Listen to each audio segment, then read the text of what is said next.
Morning, everybody here in Helsinki, and everybody joining us from somewhere around the Baltic Sea or the rest of the globe to this very special day. Today is Leap Day. Only this year, February has 30 days, 29, 30, I always forget. And this will only happen for 4 years from now again. And then we will again reconvene, maybe in this room, maybe another room in one nice place around the Baltic Sea, and see what have we achieved the past 4 years. Because this project, Baltic project, is a 5-year project. Well, it took half a year to start, half a year to wrap up. So it's nice to have 4 years between leap days to see how much can we do to make important steps to protecting the Baltic Sea. My name is Rogier, or Roger if you don't say the I'm from Holland, that is next to the North Sea. And a while ago, I moderated a conference on the North Sea, and there we had the national, I think, governor for the North Sea, and it's a military guy. I think he's from the Marine, and he is detached, or he's given for a while to the ministry, because we realized we made a kind of a mistake on the North Sea. We did our spatial planning a bit too late. So this military guy has to fix things very fast. So he came up to the stage and he showed a picture of the North Sea 20 years ago. Empty, just a sea. And he said, yeah, maybe there's a fisher's boat, there's an oil rig, and maybe there's a military helicopter. And then he showed a map of all the spatial claims in the North Sea for the coming years. And basically, every square meter of the North Sea has a claim twice. Wind parks, internet cables, hydrogen pipes, new military anti-Russian spy places, new places to fish or to make oysters or crabs or like fish farms. And then we also kind of need to protect nature as well. And that's kind of difficult. And he said we made 3 big mistakes. 1, we started too late with spatial planning. It's like SimCity. You can build a much nicer city if you start from scratch than have to fix with what's already there. Second, we have been looking from silos way too long. The wind people just looked, oh, what's a nice place for wind engines. The fishers, they thought, oh, where's the fattest fish?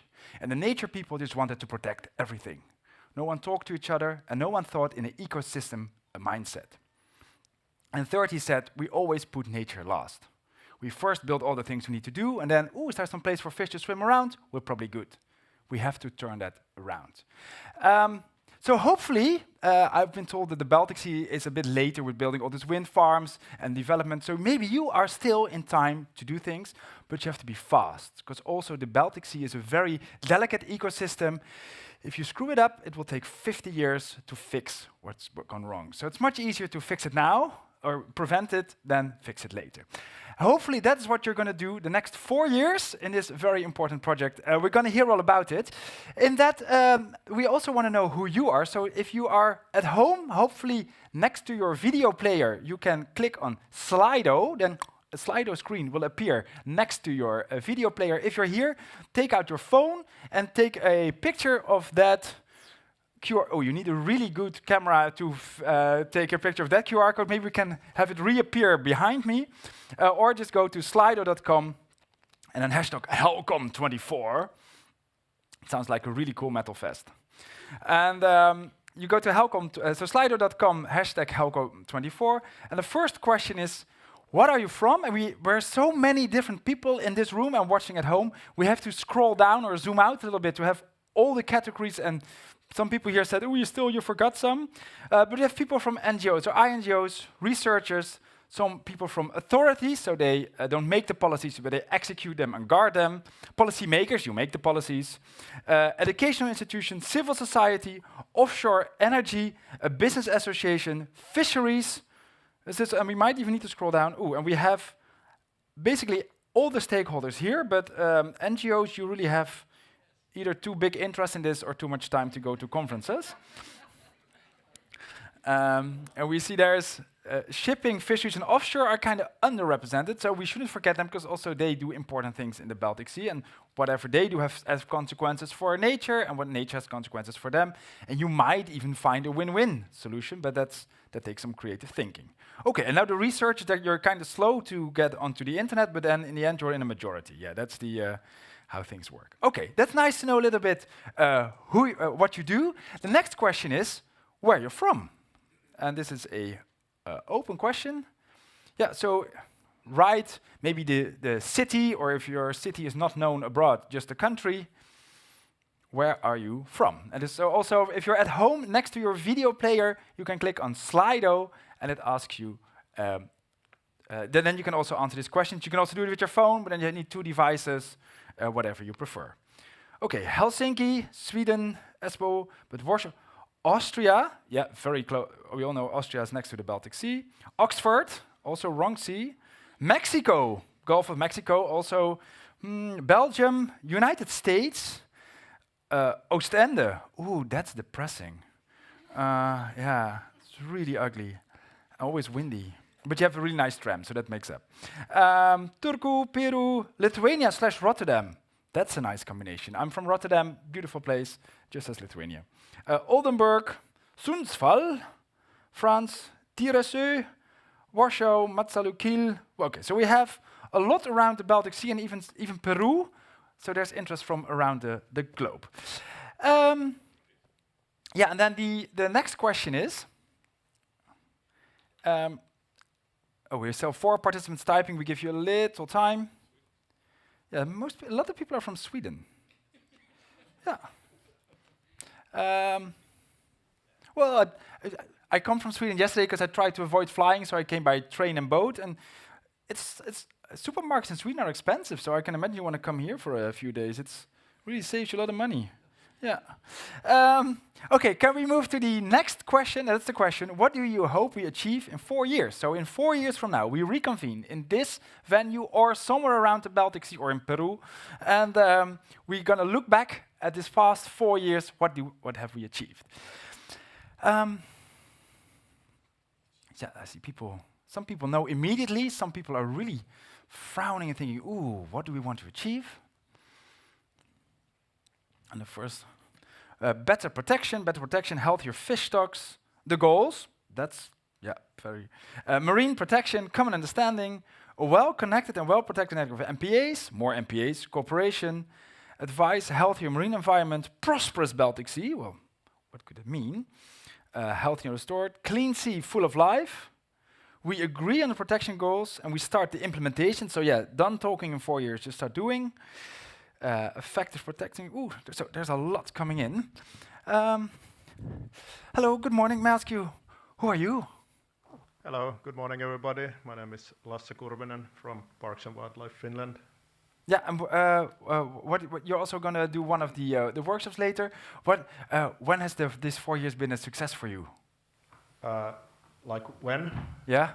I think if we of course reach what we have promised, but maybe a little bit on top of that, and we will see some some of the products bringing into practice and actually see some change. Okay, so not just talking, a little bit of talking and then a lot of doing. Hello, good morning. May I ask you, who are you? Hello, I'm Meri Kallasvuo from Natural Resources Institute, Finland. And what does your institute do? Well, we work on all the natural resources, so on land and at the sea. Okay, and what's your interest in joining this project? Well, I'm very much interested in both in the state of the Baltic Sea, but also how we can manage the natural resources there as sustainable as possible. Okay, well, Jannica is going to give you a little update about the state of the Baltic Sea. Spoiler, it's delicate, and so we definitely need your knowledge and your input on how to work with all the resources. Yeah, thank you very much. May I ask you? Hi, good morning, who are you? Hans Johansson, from Sweden. From Sweden. Yeah, what brings you here? I'm here just because the Swedish boat industry try to understand how we can help you and be part of this good service that we want to run all the time. All over the sea is taking us all to a kind of a serious thing to do with boats. Okay, and can we make a win-win between boats and nature? Can they reinforce each other? It's always where there are boats, it's not good for nature, and where there's nature, you cannot have boats. I think we can do win-win. Okay, that's optimistic. Then we definitely need your inspiration as well, because boats are so much better than airplanes. We can't do without boats as well. Hi, good morning. May I ask, who are you? Thank you. I'm Jenny Hatchman from SWAM, Swedish Agency for Marine and Water Management. Yeah. What do you do then? Yeah, what do? We are responsible for the protection and sustainable use of freshwater and marine resources and work under the government. Okay. And when has this 4 years been a success for you? I think protected areas is a necessity for having healthy oceans. I think we are a bit too late already, so we need to speed up quite a lot to have an ecosystem-based management of the Baltic Sea. And do we need this 4 years to come up with good plans, good ideas, and the best possible solutions, or do we know what we have to? We just start doing. Well, how hard can it be is my motto. Yeah. So let's try to do what we can, but then it will take some time, I guess. But Yeah. we need those 4 years to make really good planning for doing the right things on the right place. Okay. Well, at least we should be able to have done that in 4 years from now. Okay. Thanks so much. Are there people from not the Baltic Sea region in the room? Hi. Good morning. Who are you? I'm actually the one from Austria, from a landlocked country. Yeah. Yeah. But I'm representing the cruise industry. Ooh. And for us, this is very interesting to educate our members on what is Protect Baltic, how does it work as such, and establishing these private-public partnerships for the various projects that are ongoing. Okay, and what could be also because of course you want to minimize the negative effects of the cruising industry, but what can also be your positive contribution to conservation? For us, it's quite interesting that conservation, basically the guests that are traveling on our ships are quite interested in conservation as well. So for us, exploring what it is, how does it work as well, what are the areas as well, what can you do in the tourism sector as well on that front as well, is very, very interesting. Yeah, Therefore, okay. we can build it in. Yeah, and of course, the more seals there are in the Baltic Sea, the more people want to pay for the cruise because they are so adorable when you see them hanging on the beach. Yeah, okay, wonderful. It's kind of nice to know who kind of you are. Maybe in the chat for the people online, you can also write why you're here from Peru or from Mexico. But let's get started with today. We're gonna have the Deputy Executive Secretary of HELCOM explain to you what the project is, why we're doing it, and what to expect from you. We have a representative from the European Commission who funds this project, who explains how this project fits into the goals of the European Union and the wider legislative framework. And then it's time for you to go into workshops. They are long. We have two-hour workshops, so you can really get in depth. And the people who facilitate the workshops really thought very deeply what they want to know from you.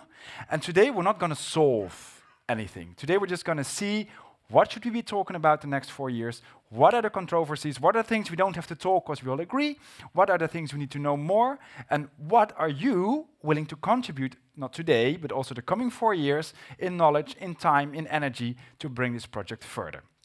At 5 o'clock, we reconvene here, and we have a very quick wrap-up to hear what comes out of the workshops, and then it's time to go home and start working for the next 4 years. Let's get started and to explain to you all about what the project is, why we do it, what the goals are, and what is the state of affairs in the Baltic Sea, is the Deputy Executive Secretary of HELCOM and Project Manager of the Protect Baltic project, Jannika Haldin. Jannika, the floor is yours. Yes, thank you very much. Checking that everyone can hear me. Yes. Okay. Welcome, everyone. I'm really happy to see all of you here for the Baltic Sea Stakeholder Conference. This is a conference that is jointly organized by HELCOM and the Protect project. So the focus of this will be on protection, both within the Protect project, but also on a grander scale for the Baltic Sea. But first, I will provide you with some context and background about the Protect Baltic project. You will need this in order to be able to have very constructive discussions in your workshops later today, and also kind of bring everyone on board and have the same baseline when we start these discussions. But we can't really talk about Protect Baltic without talking about the Baltic. And we have a lot of stakeholders here today from a very broad background. So I want to start by introducing some of the information about the Baltic Sea. The Baltic Sea is really young.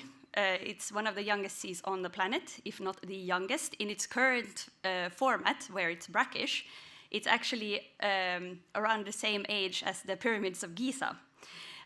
So this is very different from some of the larger oceans that we have that are really old. It's also very shallow for being a sea. A lot of the areas are below 30 meters deep, so it has a very small water volume. It's very isolated. It only has a small opening towards the North Sea between Sweden and Denmark. It's also very small for being a sea. I think the closest that we have, at least in Europe, is of course the Mediterranean, but the Baltic Sea is actually just 16% of the size of the Mediterranean Sea. But more than anything, it's very variable. We have in the north, we have ice cover for several months of the year in winter, and then in summer you can have up to 30 degrees in the water. So this puts a lot of pressure on the species that live here.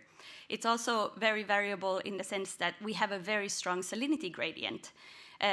Means that we have quite saline or salty water close to the opening with the North Sea, and then we have almost fresh water in the northern Baltic. And this means that the species that live here consists of both those that come from fresh water and those that come from the marine environment. And they coincide. They don't do this anywhere else on the planet. And in total, we have around 5,000 species in the Baltic Sea, and out of these, 3,000 are the kind of species that you can actually see. The rest are planktonic. This kind of agglomeration or conglomeration of species is really unique on a global level. There is no place like the Baltic. And that's also why we need to talk about protection. And I'm now going to take you through some slides that try to explain the what and the why behind protection. So why do we need it, and what is it? But just like we can't talk about Protect Baltic without talking about the Baltic Sea, we also can't talk about the Baltic Sea without talking about society, because that's who we are. The catchment area around the Baltic Sea, so the area from which water runs into the marine environment, is 4 times the size of the sea. This is also unique. This doesn't occur anywhere else on the planet. It has 9 countries bordering the sea, so a lot of countries have to agree on how to take things forward if we want to jointly do something. And it has a population of 85 million within this catchment area. So these are people that go about their daily lives within the area where water directly enters the Baltic Sea. And overall, it's one of the most heavily used marine areas in the world. So when we look at the relationship of the sea and society, I want to start by looking at the perspective of the sea. So what does the sea think about us humans, if the sea could think? And while for us as humans, putting the needs of humans and society at the center is really natural, our world revolves around who we are. This also creates a bit of an artificial divide between us as humans and the rest of the ecosystem. Now, the rest of the ecosystem is made up of different components, and this is something that we will look at in this project. What are those components? But for simplicity's sake, we can say that they are species. So imagine that every blue circle here is a species. Now, these species, they function together, and they create links between one another. One species creates a function or provides a function that is necessary for another species to thrive. And this creates this kind of safety net, if you will, to resilience. The more connections you have, the tighter they are, the more resistant a system is to change. So the more of the species are likely to survive if you throw something really negative at them. And you can see here that this idea that we have humans on the one hand side and the rest of the ecosystem on the other, this isn't really how the sea views humanity. Like from the perspective of the sea, we're just one of all of these species. And when we do management or when we think about protection or how we affect the sea, if we don't understand this, our measures or the things that we do in order to protect it won't be effective. So it's really important to remember that the reality for the rest of the ecosystem is that we're just one small part of it. Then what function that part serves is something that we can decide. Now in this picture, there's around 50 dots in this ecosystem. But like I just said, in the Baltic Sea, there's actually over 5,000 species. So in reality, you have to make this 100-fold bigger and then place humanity in it. But then we can look at it the other way around. So the relationship of society to the sea. Now we are 100% reliant on the environment for our survival and our well-being, and also for prosperity. This reliance comes through ecosystem services. So the ecosystem provides services for us as a society that we benefit from. These can be provisioning services, they can be cultural services, or they can be regulating services. So for example, we can get food from the sea, or we need the oxygen that the environment provides for us in order to be able to breathe. There are also other so-called non-market values that we benefit from as a society from the sea. And specifically for the Baltic Sea, the recent State of the Baltic Sea report estimates that we have almost 34 billion euros on average per year that the sea provides in non-market benefits. So these are benefits that aren't about products. It's not about the fish we take out or the amount of windmills we can build. This is just value that society gets from the sea being there and being in a good state, which it isn't. So we could actually increase this value quite a lot. But our relationship with the sea it's defined by a really complex set of drivers. Drivers are things that decide how we act, what activities we do, where we do them, who does them, how intense are they, and so on. So these drivers then affect the activities that take place in the marine environment. These activities, they lead to pressures. Pressures are where our activities have some kind of negative effect on the environment itself. Now, these pressures then affect the state of the Baltic Sea, and as Roger briefly mentioned, we have just published a major report where we have evaluated the state of the Baltic Sea. And unfortunately, it's not great. But we're here to do better in the next 4 years and make sure that maybe by the next time we do this assessment, it will be better. Because these pressures affecting the state of the environment leads to impacts, and it's these impacts that lead to deterioration in the ecosystem. Now, it might seem quite straightforward when you saw the circle. Oh, we have activities, they lead to pressures. But in reality, it's a lot more complex. Our activities lead to many different pressures at the same time, and there are many of these pressures acting in any given area at the same moment. So what starts out looking pretty straightforward ends up looking like this. And in order to really make a change in the environment, we need to understand how these activities and these pressures fit together, because it's essentially the activities that we need to manage. And that's where we get to protection. So what is protection actually? Protection is a measure. So in order for us to control or limit the negative effect of our activities, so minimize pressures, we put measures in place. These measures can be either those that directly target the negative sides, or it can be something that adds something positive. For example, if you go in and restore something, in which case you improve state. And the overall aim of this is, of course, to minimize the impact. Now, protection as a measure aims to leave space for nature. So essentially limit the amount of negative impacts that we are causing through our activities so that there are areas where nature doesn't have to be under these pressures. Now, this can be done either by individuals. There are a lot of privately owned MPAs, for example, in the Baltic Sea. It can be done by groups. So this can be either a society that lives on the sea or by the sea, or it can be like an NGO or something. It can be done by governments, or it can be done by international organizations. And most MPAs, or most protection, is defined in the sense that it takes place in a certain area, or for a certain time, or it targets a certain part of the ecosystem, a certain species, or a certain like bay or something like this. So, but why do we actually need it?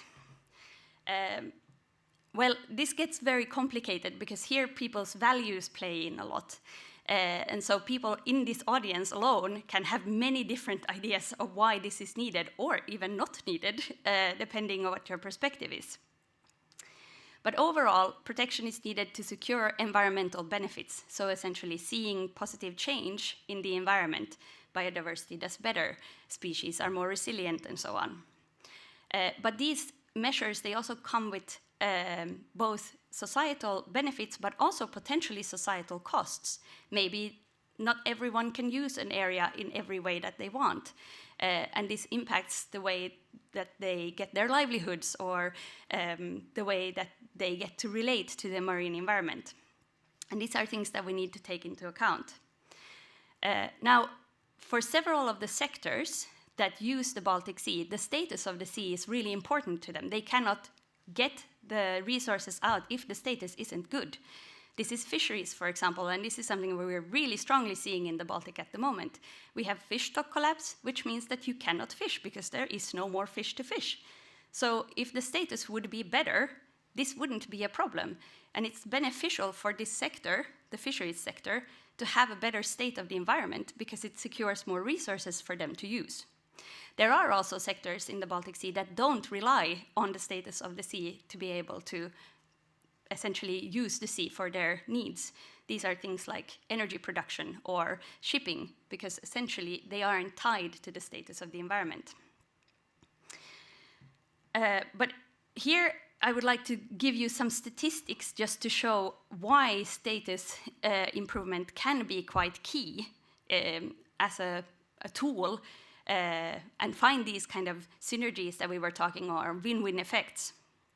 So for fishing, since 2014, 20% of the jobs in fishing in the region as a whole have been lost because there isn't enough fish to fish. We currently have about 4,000 people fully employed for fisheries in this whole region, so across all of the countries. And we've lost around 10% in the total value of landings over this same time. And that is between 12 to 20 million euros.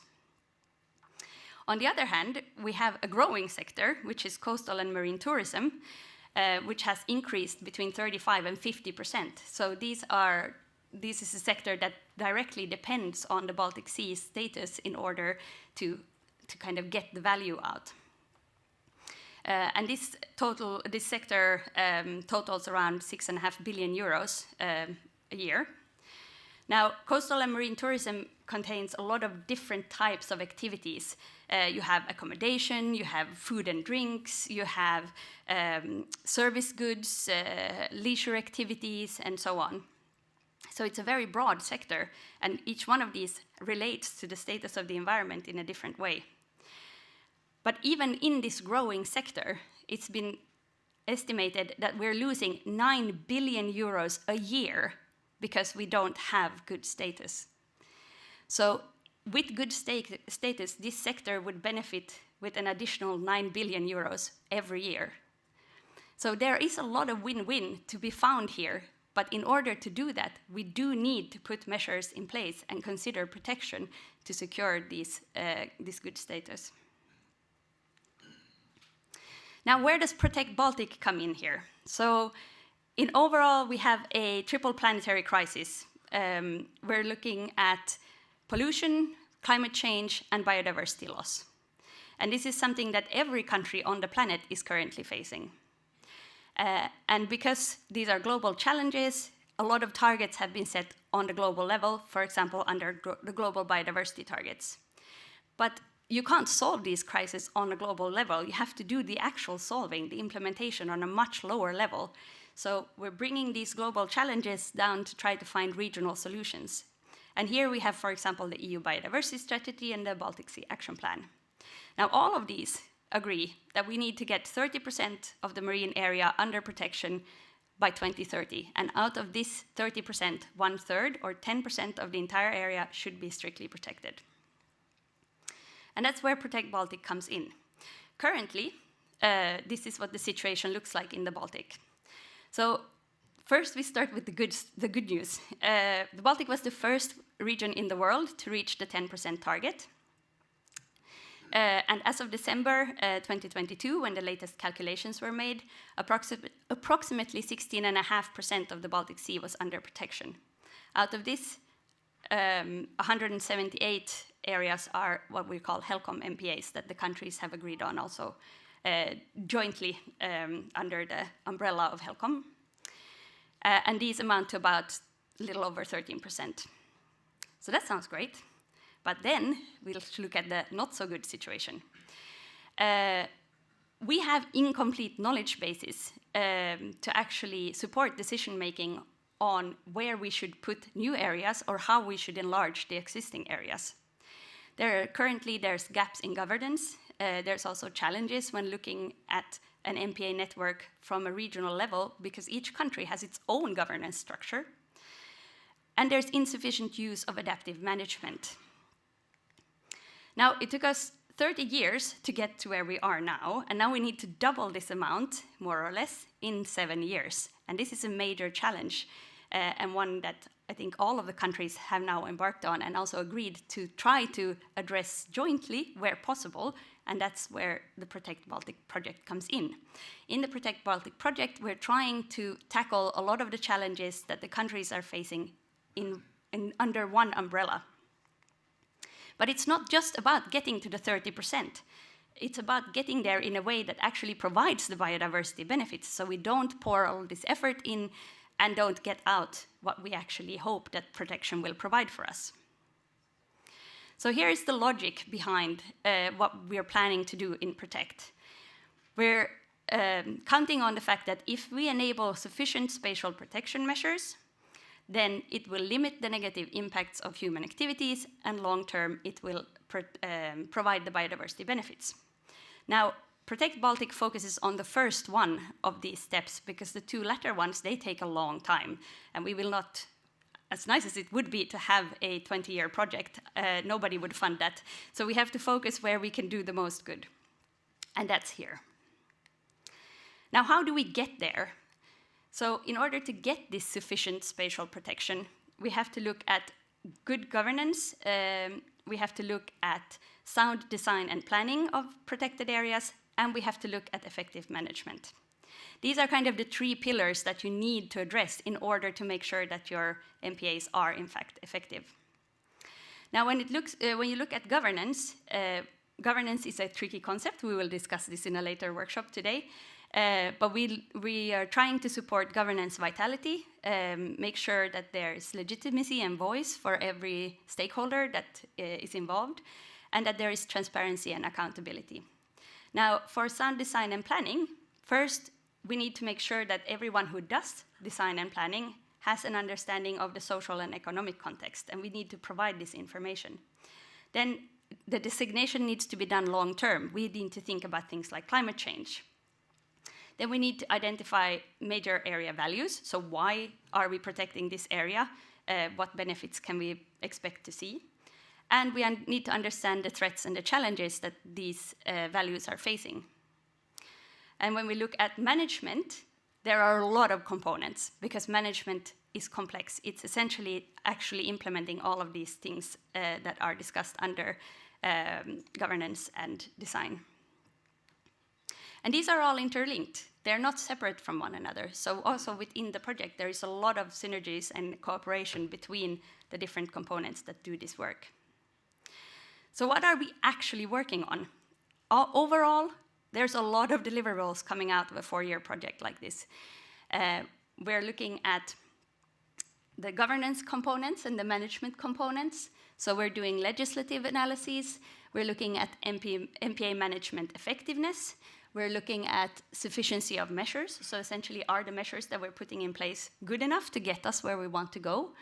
We're producing monitoring guidelines because you need to be able to backtrack and see if you're actually being successful. We're looking at regional MPA management guidelines and also building capacity among the MPA managers. Then we're looking at ecosystem service analyses, modeling new species and habitat maps to actually have a better understanding on where we should put our new areas. We have the MPA coherence assessment tool. We're looking at climate change predictions, the distribution of human activities and pressures so that we can see if there are areas where there's less conflict. And then you can see in the, we're also looking at making a regional restoration action plan. And you can see in the center here in the yellow square, these are the parts that are co-created. So they're done together with stakeholders or end users to make sure that we actually make what is needed and kind of don't just reinvent the wheel. And all of these things will eventually end up in the main output from this project, which is the Baltic Sea Protection Optimization Framework. But we're not doing this alone. There are a lot of other projects that do similar things for other areas or taking a slightly different perspective, because this isn't a thing that you solve in one project. A global challenge is not something that one project can come in one fell swoop and fix for everyone. So one of these projects is MPA Europe that also have a dedicated workshop in the afternoon session today. And MPA Europe uses a holistic set of measures including the range of biodiversity to prioritize which areas should be designated in order to add some systematic planning into the conservation action. They also look at alternative weighing, so essentially looking at how do you combine all the different needs and uses, and how do you make sure that your protected area is the one that is optimal for that region. If you are more interested in this, there is also an option to talk to the MPA Europe representatives. Maybe you can raise your hand. Yes. If you're interested in other sister projects as well, then you can go online in the platform that we're using for this conference. There are information booths for each of these projects so that you have a chance to also learn more about what these are doing. And last but not least, we are part of Mission Ocean, as many of these projects are. This is an umbrella that we will hear more about from the next speaker, but it looks at pulling together all of the different strings under EU projects and also within the countries to ensure that we actually reach the ocean goals of restoring our oceans and waters. Thank you. Wonderful. Thank you so much for this very quick but very in-depth analysis of the most shallow sea on Earth. We're going to ask you to see, of all the things that you just said, what sticks with you? What was new to you? What was surprising? What was a new angle? What didn't you know?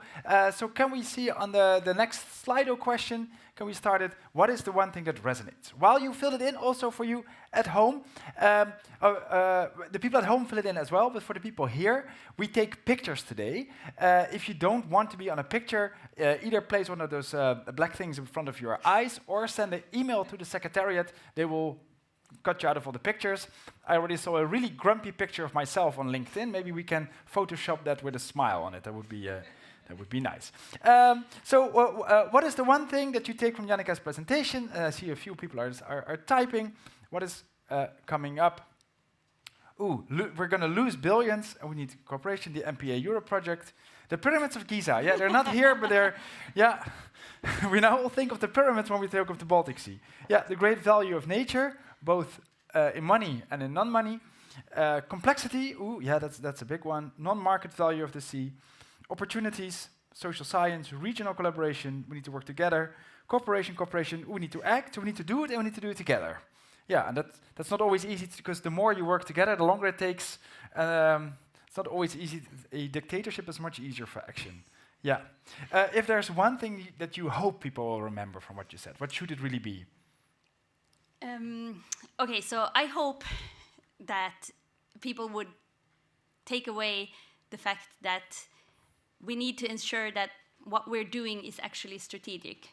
that it's not about reaching the 30% target. It's about reaching the target in a way that actually makes sense, that makes sure that we get the value out that we are hoping for. Yeah, just randomly crossing 30% of the sea is not going to work. Okay, Jannica, thank you so much. At the end of the day, I'm going to ask you I'm going to ask you what you take home from the whole day, and also what you have to offer these people for the next 4 years. But now, one more applause for your great presentation. Yeah. And as said earlier, this project is fully funded by the European Union, here to explain how it fits in the EU policies and also why it's part of the research and innovation part of the EU. Here to explain is from the Directorate General for Research and Innovation, Eduardo Cargarego. Well, good morning. Thank you very much for your presentation before. I would like to give also some highlights on the framing behind the project and behind the mission, that it's the overall umbrella of this whole project. So I will share my screen. Just a moment. Hope you can see it now. I will put in the... Okay. Can you see it? Yes, we can clearly see your screen. Okay, great. So let me take this down. So let's start by an overall policy context that we have heard already. To start, the 2030 Agenda for Sustainable Development, of course, and the international global biodiversity framework, but on the EU side, of course, the European Green Deal with its important tools and frameworks such as the biodiversity strategy, the climate adaptation strategy, but also quite important for the Baltic Zero Pollution Action Plan and European climate law and many other tools that we frame. Let me say that on the marine side, we have 3 important tools to deliver on this policy. First of all, the mission, restore our oceans and waters by 2030, the one that I will make more focus on this presentation. We have the Horizon Europe work program, as most of you know, different clusters and different intervention areas. And then we also have the Sustainable Blue Economy Partnership, public funding partnership with business agencies, member states, bringing 60 partners. These are, let's say, the 3 main instruments to achieve our goals. On the mission itself, as you know, the mission is divided into several sea basin areas. We call it lighthouses. Of course, you are in the Baltic and North Sea basin. That's what the division we have made, and the dedicated objective for the Baltic and North Sea basin, it's the blue economy, carbon neutral and circular economy, but also all the other objectives also enter into your area. In detail, the 3 objectives of the mission, and then the sub-objectives that, well, we have already spoken and are related with the policy instruments that I spoke before. Let's move on. What we have been doing so far dedicated to the Horizon Europe, we have dedicated calls and projects. It started in 2021, and so far from each calls, we can see here the budget allocated and the projected project being funded. From each call, 20 in the 2021, 20 project in 2022, 26 on the 2023, and we are ending now, preparing, well, we are ending the 2023 calls and delivering the projects to start with, and we are presenting the 2020 call in some weeks, as you probably know. We could see that there are 2 enablers to facilitate the implementation of the mission itself. One is the Digital Ocean and Waters Knowledge System. We call it the DTO. Is the model, is the virtual model of the ocean that we are building in. In this enabled DTO, we also have launched several calls in order to improve and to boost the implementation of the system. Also, through the different calls, we have already several projects ongoing, some quite known already to some of you. And for 2023, as I told you, we are finalizing the grant agreements, and we have 5 projects starting quite soon. The second enable is public mobilization, of course, divided into several topic areas, the co-creation and co-design of the mission itself. The second that we really found, it's the citizen science. And then, of course, several actions, several projects dedicated to literacy and awareness and to stewardship and volunteering. That's quite the second one. It's also important to speak that we have a mission portal that gives all the information to stakeholders. You find it, through a dedicated search, you will find it quite easily. It's a portal that brings together all the information about the Mission Ocean. I have here just a slide you can follow, and I urge you to follow continuously the portal, as information is delivered quite often. On the European Blue Parks, the European Blue Parks it's an initiative which is embedded in the mission itself, the Mission Ocean.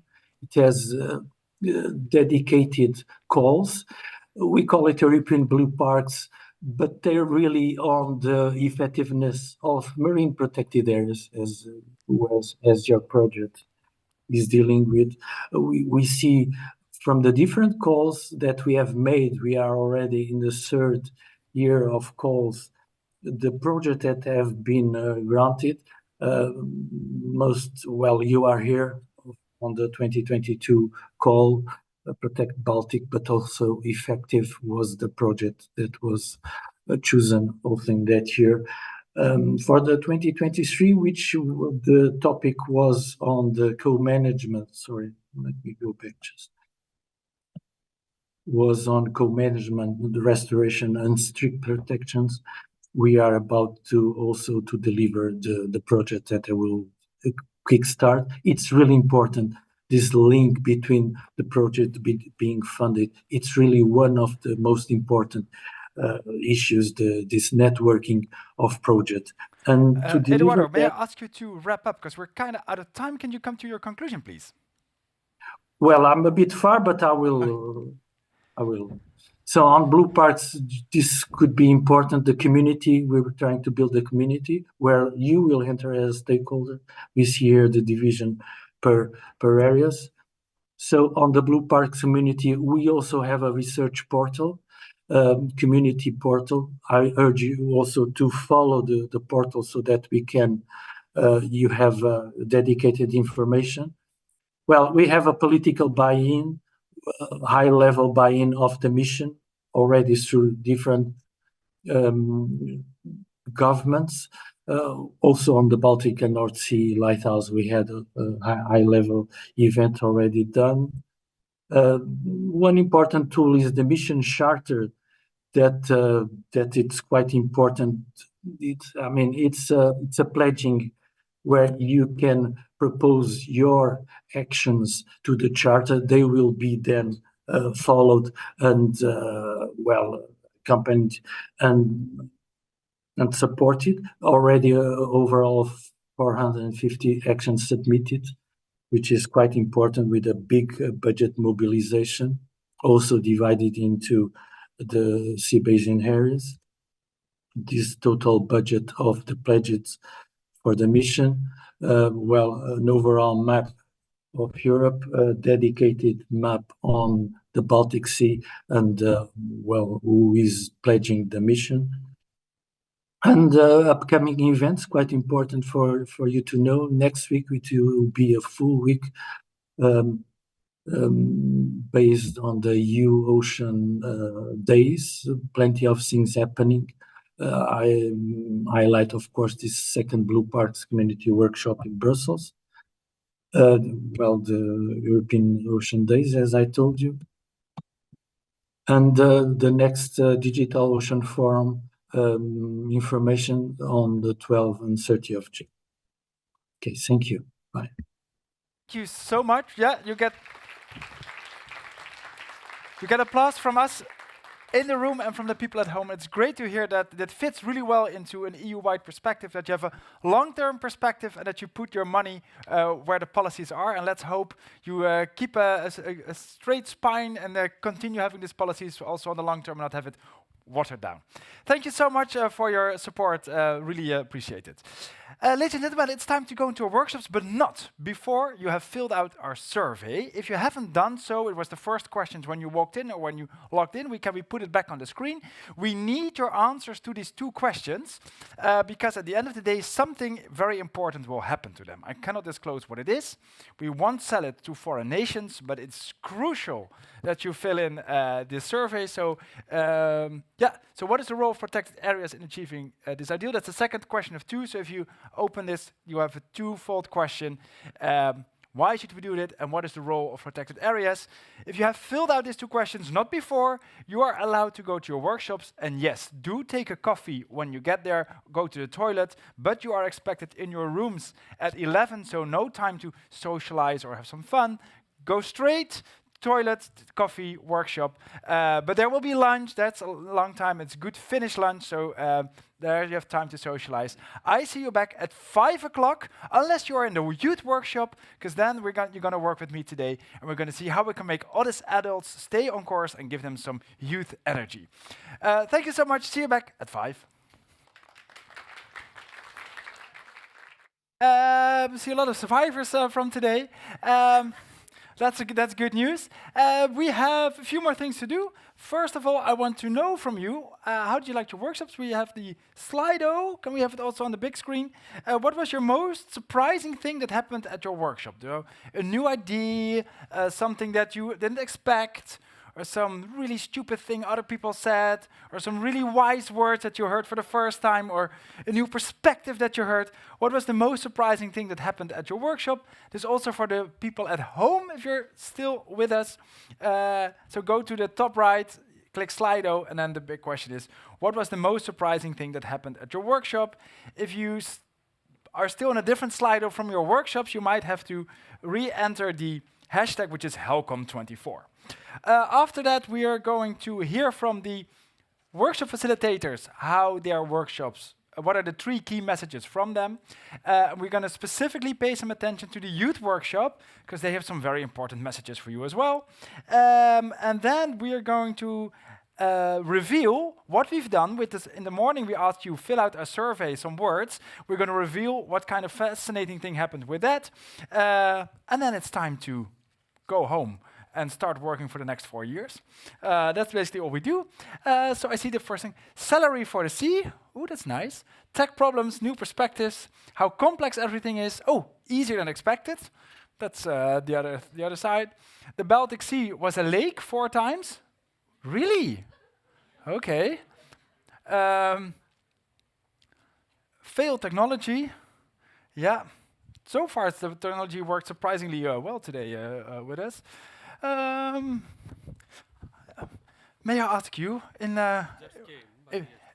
which workshop were you? Workshop number MPA Europe. The MPA, you have to keep it really close to your mouth. Okay, yeah. Now? Does it work? No, it doesn't work. Oh. Then, we're going to use this one. Okay. Yeah. Actually, we were moderating the MPA Europe workshop. Okay. It's another project. Another project, yeah. So you maybe get mixed. But many surprising things came out of it? No, nice, not surprising. Ah, Thanks. nice, not surprising. That might be might be a good thing. May I ask you, in which workshop were you in, and what surprised you? It surprised me that people have so much knowledge, and I can learn from them. It's well, it didn't surprise me, but I was kind of expecting that. But yeah, it was a really good experience from workshop. I attended legislation and monitoring. Okay, and you're a race for the Baltic. What do you do? We're racing the Baltic. No, I'm joking. We're like working with companies try to develop technologies to stop nutrients leaking into the Baltic Sea. Cool name. That's that's for sure. This one is back online. Yeah. May I ask you, in which workshop were you, and what surprised you? You have to keep this close. Is it work? I don't know. No, it doesn't work. Then we just do it the old-fashioned way. Yes, Yeah. thank you, sir. I was in the legal and governance workshops. Surprising, I don't know. I would use the word reminiscing good old times when I worked in the ministry. So reminiscing. Okay. Not surprising. Reminiscing. After this workshop, do you think, oof, I want to be involved the next 4 years? Yes. Okay, that's super enthusiastic. That worked today. Okay, we're gonna definitely. You're a keeper. That's that's for sure. Take your non-working failed technology. Yeah, it's it's on here. Hello, and which workshop were you in? Oh, I was in the legal workshop and the governance workshop. The fun ones. Yeah. Yes, very much so. Yeah, I studied governance, so I like that. What was surprising for you? I don't know if anything was surprising, but I thought of what to add here. And I would say bittersweet. Sweet, no, don't take me wrong here. Sweet, because there's a lot what we see here. A lot of people with a lot of knowledge. There's so much enthusiasm to protect and help the Baltic Sea. Bitter, because it is quite complex and difficult situation to deal with. But I think, we're smart. As someone says it here, we're very smart people. So we can solve it. Yeah. With Caesar, I would think of salty, but okay. Are you, after today, more or less inclined to be involved in the next 4 years? Definitely. Okay, that's good news. So we have these people, and now we're engaged, and we're going to keep you for the next 4 years. That's very good to hear. You are the older generation, so you get less time to talk than the future generations. We're going to do this in a very speedy way. One by one, I'm going to get the facilitators of the other workshops here, and I want to hear from you your 3 key messages, and no other things, because we have boats to catch. Yeah. We're going to start with Jana from the, you're here, and then the rest you may line up already. Jana, you're from the management workshop. Yes. Yeah. Did you have fun in your workshop? Yes, we had fun, but a lot of enthusiasm also, because we were at the workshop with the technical challenges. And it was very good to see that there were so many participants staying and being really motivated to continue despite the challenges. Okay, that's good. What are your 3 key takeaways? So we discussed in the management workshop 2 different aspects of management. One was the guidelines to have as part of the management planning process. And here we saw that stakeholders, they really wish to be involved in the process early on. And they prefer to have in-person meetings to discuss face-to-face any challenges and processes. Then for the management effectiveness, we saw that there are varying priorities depending on which of the stakeholder groups you ask. So one thing was the clarity of MPA targets and the management measures. This was really stressed by the sector coming from industry, that they want the focal point to be there. And then from the other sectors like NGOs, research, national authorities, they really wanted to see an improvement in status of the conservation features, so of the species or habitats we are dealing with. So there were different focal points. Yeah. Oh, and at least the outcome is not we want to be somewhat involved, we want to be really involved early on and on key decisions. Definitely. That's a lot of enthusiasm. Thank you so much for that. Thank you. Yeah. Roland, you're from the spatial modeling workshop? Yes. Yeah, what did you do? Well, we discussed a lot and also in depth. I was at first surprised because I was expecting 10 attendees, but we were in all 5 attendees participating, and 2 of them came from Helcom. So, and 1 was myself, but we really have had some very in-depth discussions about spatial modeling, came up with some good conclusions, and also with some hints to go ahead and to go technically ahead. It's not quantity, it's quality that matters. So, what are your 3 key takeaways? Very technical, of course. The relevance of adequate data is, of course, important for us. That was stressed quite a bit in the discussions. And we also need harmonized data for what we then would be using for the modeling.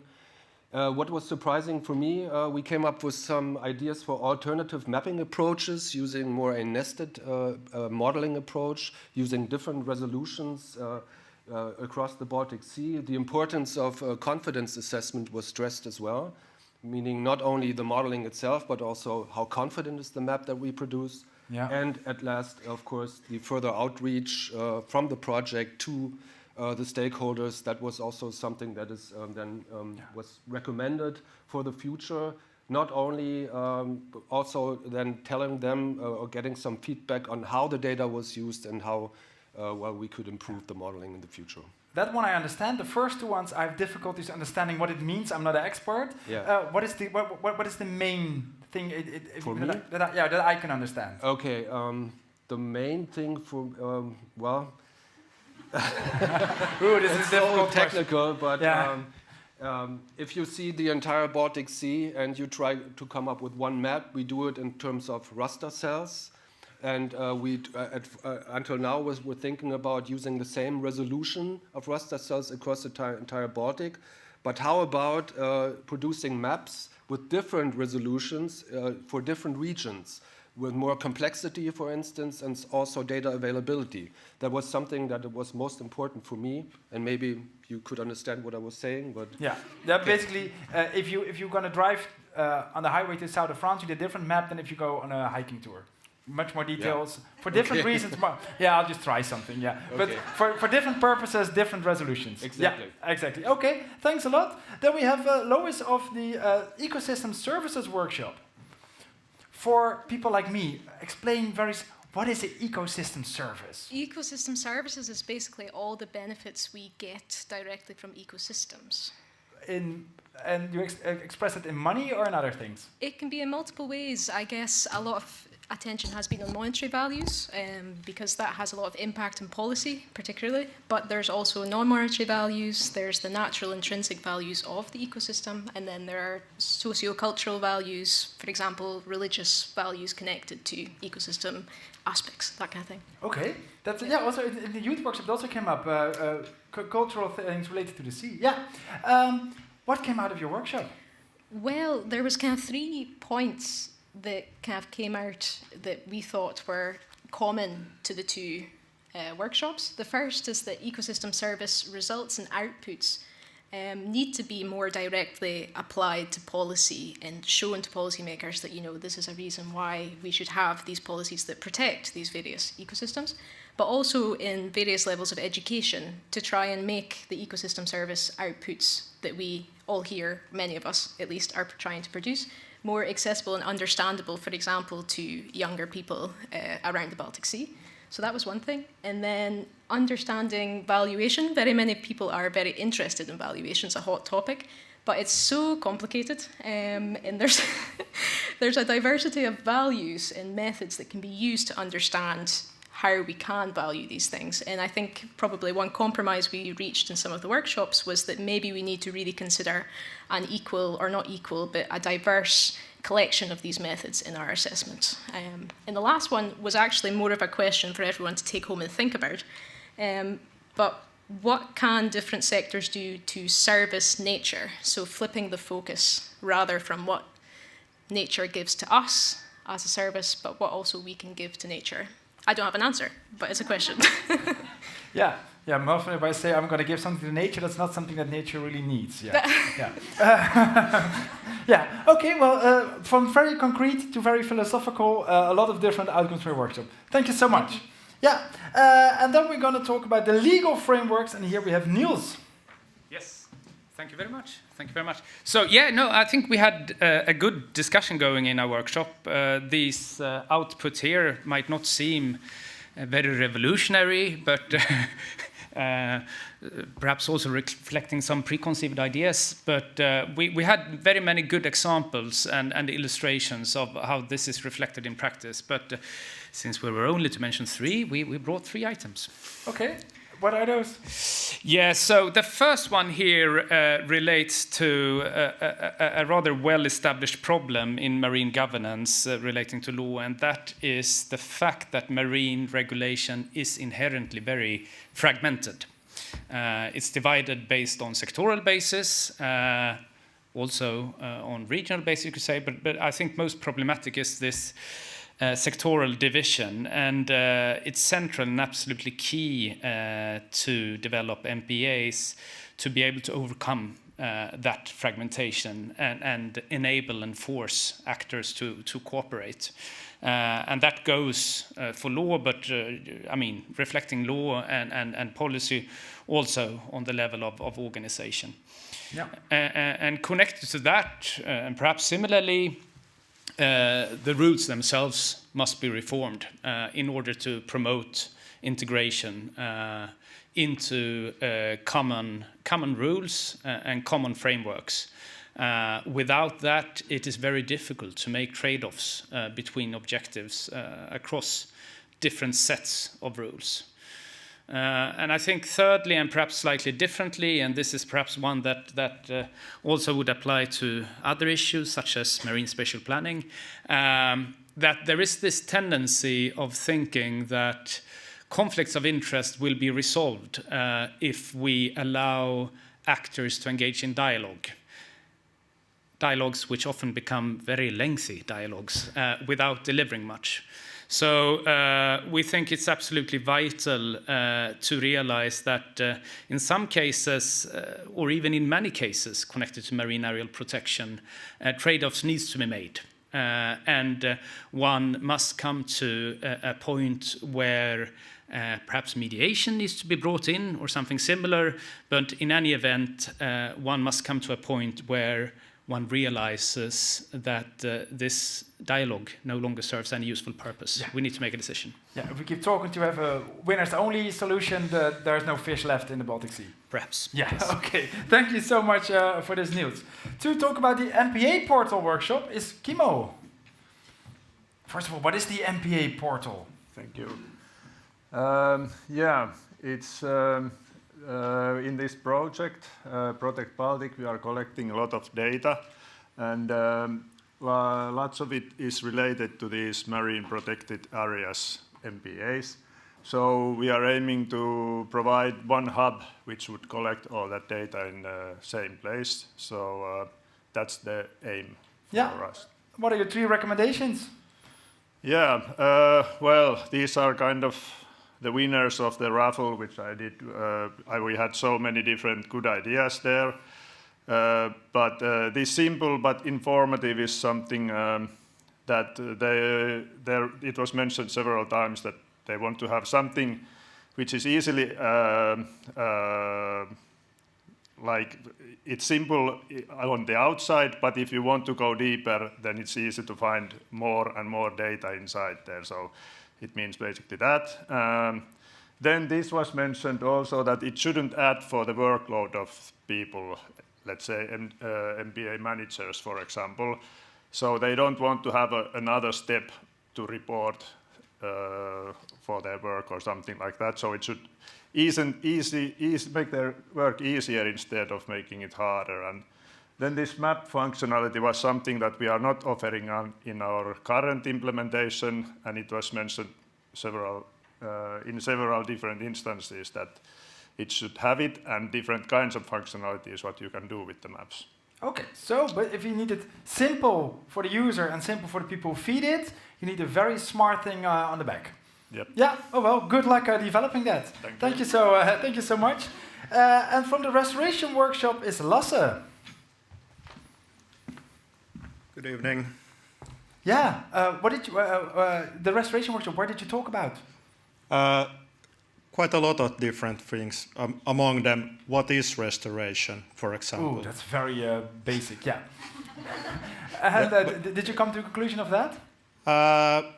We had some ideas on it, yes. Okay, so more work to be done. What are your 3 key takeaways? Okay, so this was a really difficult task, I think, but I tried to skim some ideas that we discussed. Apologies to everyone taking part at this stage. But we need clear aims of the restoration actions, that what are we after when we are doing something, and we need monitoring for this to see are we reaching that.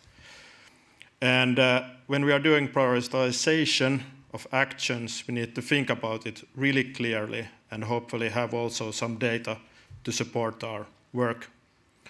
And also something maybe new for me for this workshop was this kind of like thought about having like different actors involved in this, like the restoration work, that we will in the end have some effective implementation. We can't just have like one, like for example the authorities doing all the work. We need to have everybody on board, because we. Can you give an example of an unexpected person or actor you want in there?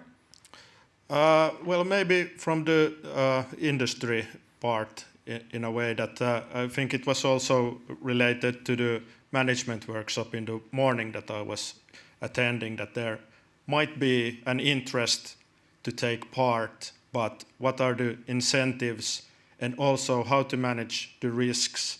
Yeah. If we want private sector involvement, how that we can't like just expect them to carry all the risks of if something goes wrong in the restoration actions, for example, how to balance this.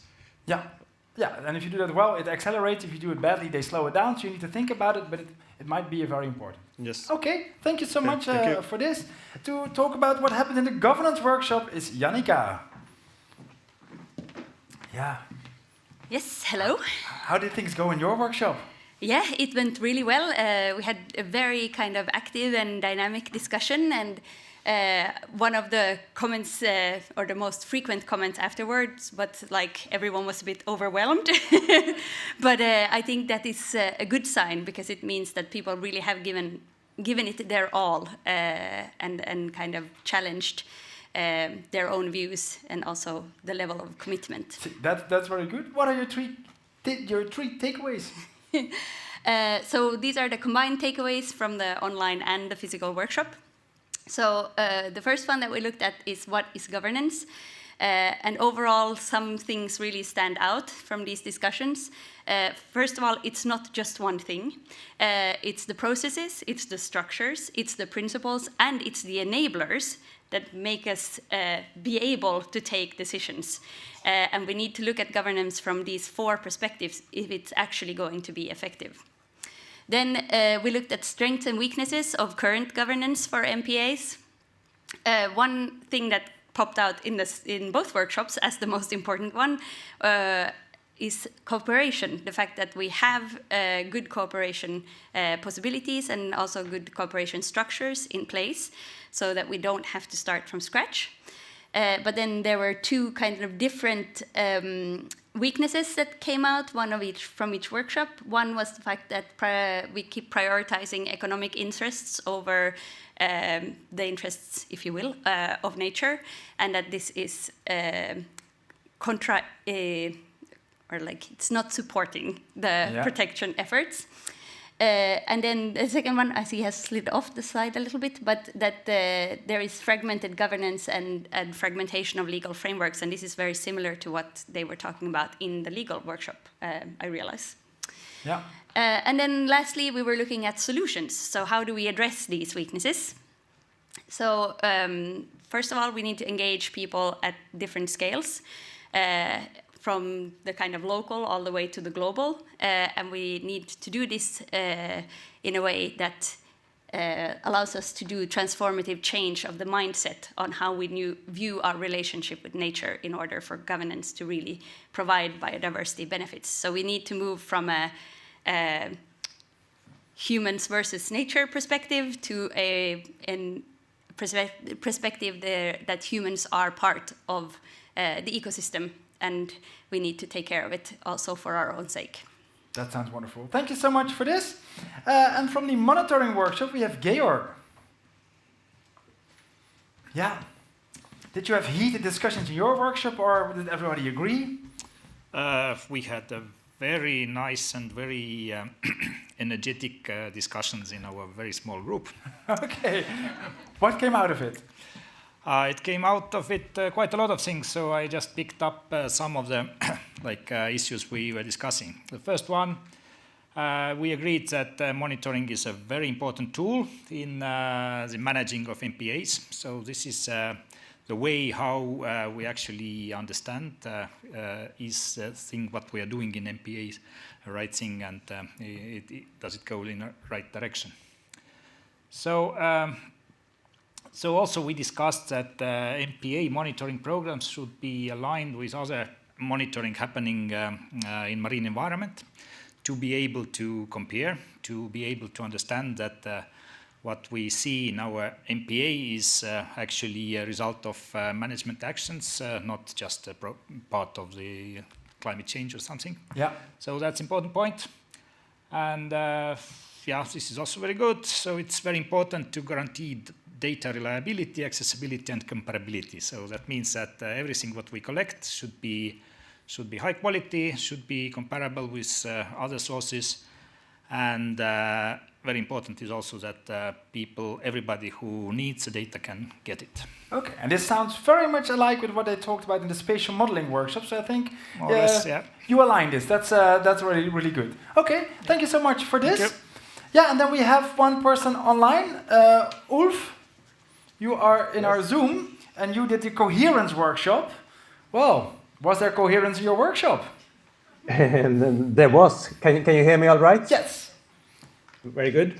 Right. So in the coherence workshop, we had a very insightful discussions, I think, on how the functionality of the MPA network can be assessed, and on how the expansion of the network should be planned. Okay. And what are your three Yes, our takeaways? three main conclusions from this workshop is that first, ecological connectivity is a central criterion for the development of the network. That is to plan the network in a way that it allows efficient dispersal of organisms between areas. And there is a clear need for help from researchers on this topic, as these analyses are highly specialized. Second, so even though many countries are doing their own national assessments of the their respective MPA networks, Baltic-wide assessment of ecological coherence is important for guiding the national work on MPAs to ensure that we have a coherent network across the whole region. And such a Baltic-wide assessment is actually what we're planning on doing here in the Protect project. So that was nice to hear that everyone sees a need for it. Yeah. Right. And finally, it is central to work on the 10% strict protection objective for the future work on MPAs in the Baltic Sea.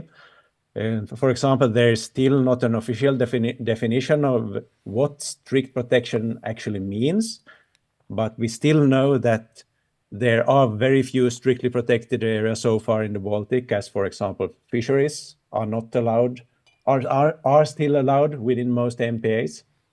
And we're convinced that these strictly protected areas will be very important for actually improving the status of biodiversity in the Baltic Sea in the future.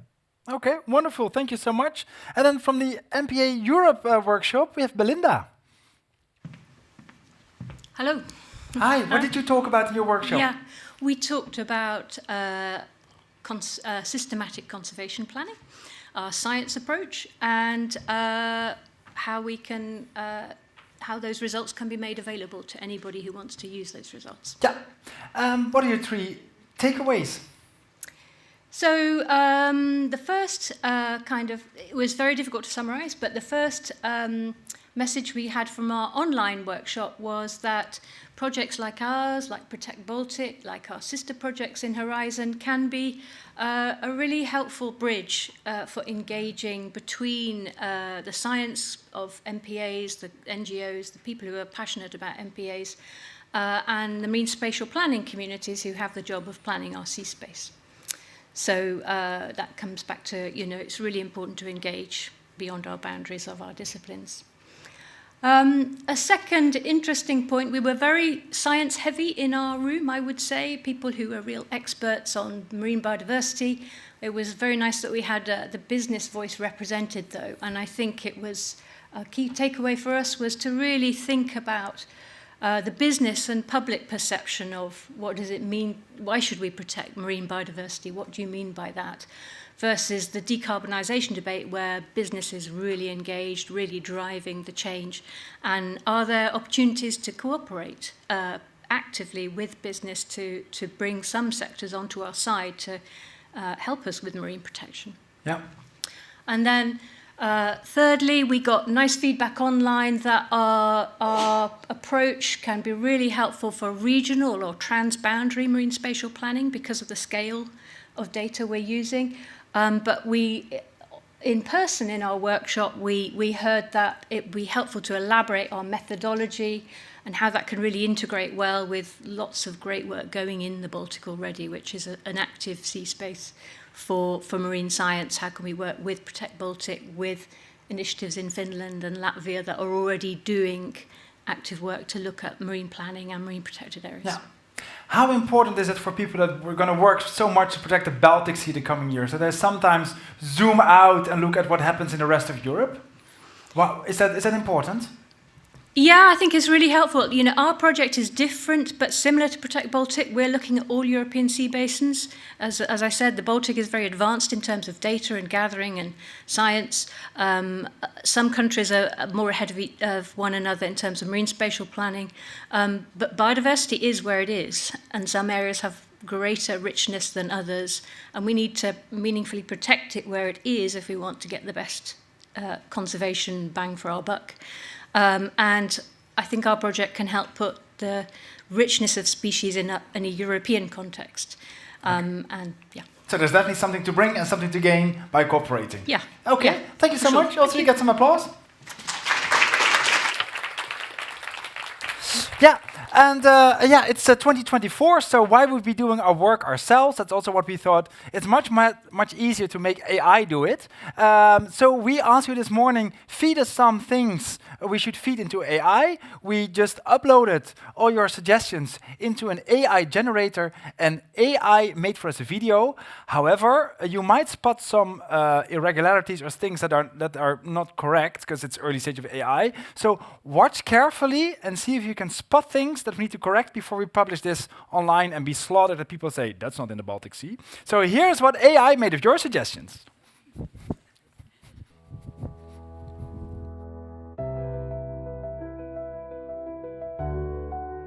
The future of the Baltic Sea is envisioned as a beacon of sustainability and ecological health. Protect Baltic's vision calls for a sea where biodiversity flourishes, waters are pristine, and human activities are in harmony with nature. It's a shift towards restoration and protection, aiming to transform the Baltic Sea into the cleanest and most life-supporting marine environment in Europe. Central to this transformation are marine protected areas, MPAs, instrumental in conserving biodiversity, aiding ecosystem recovery, and building resilience. These areas are cornerstones for environmental strategies that extend beyond preservation to include active restoration and sustainable management. MPAs provide safe havens for marine life, showcasing what a thriving ecosystem can look like and inspiring broader conservation efforts. The role of protected areas is foundational, ensuring the Baltic Sea's ecological balance and supporting both its inhabitants and human communities. These efforts are crucial for maintaining the unique biodiversity of the sea and advocating for sustainable practices that will safeguard its future.